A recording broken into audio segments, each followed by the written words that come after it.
లావాదేవీల కోసం ఒక మంచి వాతావరణం తయారవ్వాలి, దానికోసం కృషి చేస్తున్నాము.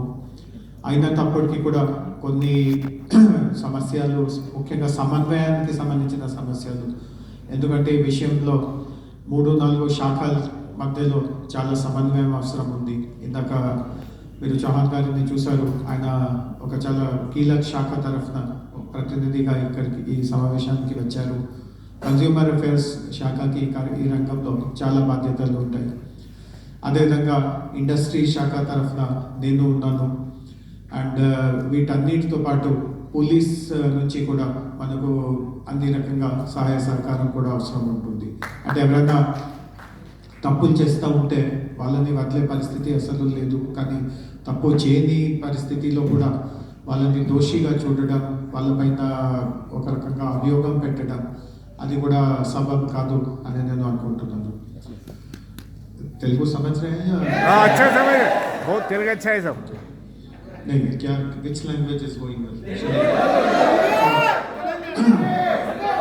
సరే, నేను తెలుగులో నా ఉపన్యాసం పూర్తి చేశాక సంక్షిప్తంగా హిందీలో మరియు ఇంగ్లీష్లో కూడా దానికి తర్జుమా చెప్తాను.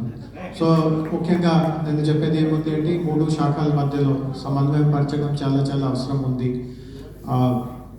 ఇండస్ట్రీ శాఖ తరఫున చాలామందికి తెలియకపోవచ్చు, కేంద్ర ప్రభుత్వంలో హేమ్ గారు ఉన్నప్పుడు ఆయన ఒక గైడ్ లైన్స్ తయారు చేశారు. అంటే అన్ని రాష్ట్రాల్లో డైరెక్ట్ సెల్లింగ్ ప్రోత్సహించుకోవడానికి ఇట్లాంటి గైడ్ లైన్స్ అవసరం. మన రాష్ట్రంలో ఈ గైడ్ లైన్స్ని చాలా తొందరలోనే అమల్లోకి తీసుకురావడానికి మేము ప్రయత్నం చేశాము.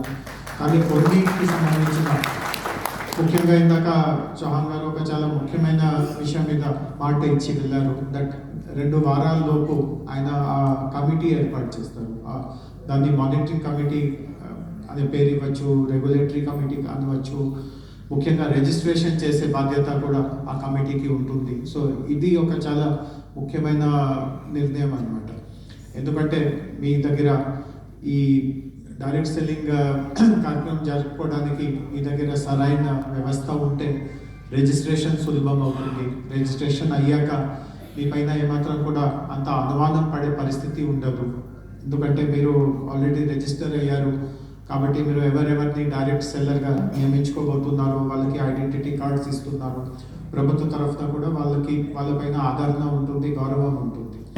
సో ఎన్నో సంవత్సరాల నుంచి ఈ కమిటీ వ్యవస్థ లేకపోవడం వల్ల ఈ కార్యక్రమం అంతా నిలిచిపోయింది. అంటే రెగ్యులేషన్ లేకుండా కూడా మీరు పని చేస్తూ ఉన్నారు. అండ్ ఇందాక వారు అన్నట్టుగా సుమారు ఒక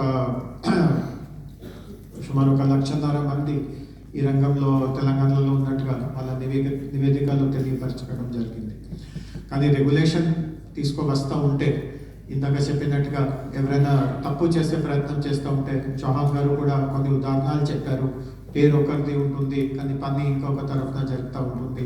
ఇట్లాంటి కొన్ని మోసాలు కూడా జరిగే పరిస్థితి ఉంటుంది. అండ్ గతంలో కూడా ఇందాక సంజీవ్ గారు కూడా చెప్పారు, ఒక సంస్థ పైన కేసు పెట్టడం జరిగింది.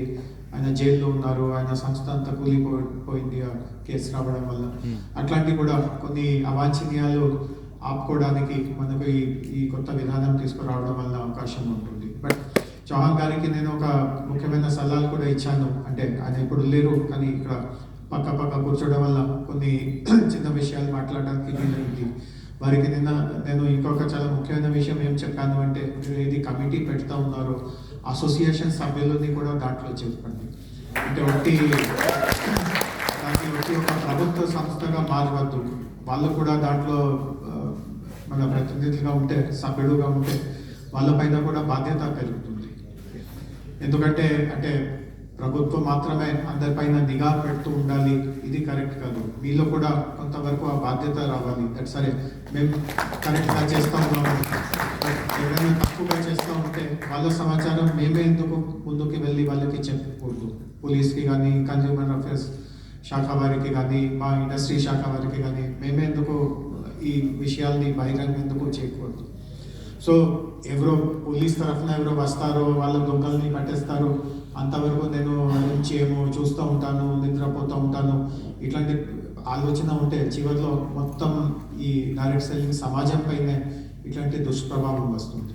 సో మీలో కూడా చొరవ ఉండాలి. అండ్ దానికోసం ఈ సంస్థలో ఈ కమిటీలో నేరుగా మీ ప్రతినిధులు ఉంటే వాళ్ళకి కూడా ఏ రూపంలో పరిస్థితి జరుగుతుంది, ఎట్లాంటి సమస్యలు వస్తూ ఉన్నాయి, పరిష్కారం ఎట్లా చేయవచ్చు, అట్లాంటి కూడా కొన్ని సలహాలు సూచనలు కొంత బాధ్యతలు తీసుకోవడానికి కూడా వాళ్ళకి విసులుబాటులో ఉంటుంది.